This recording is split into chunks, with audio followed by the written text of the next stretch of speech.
So what does it mean to glorify God, which is kind of the hallmark in Scripture that we do all things to the glory of God? The Westminster Shorter Catechism says, what's the chief end of man but to glorify God and enjoy him forever? But that's a bit abstract. So what does it really mean to glorify God?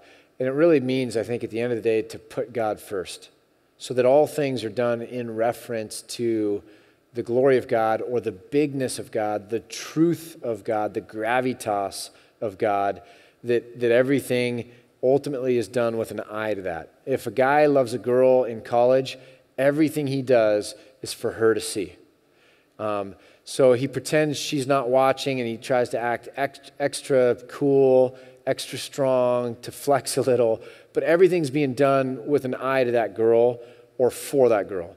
And when we understand that everything's to be done to the glory of God, it's like a bowling ball in the middle of a trampoline. Everything should bend to that one thing.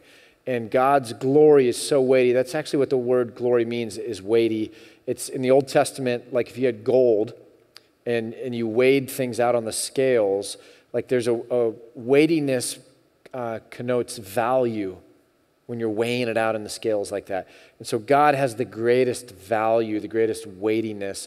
So he's the bowling ball in the middle of the trampoline. Everything should bend to him. So if I'm working as a carpenter or as a doctor, I'm doing it somehow to make God proud or to reflect his goodness.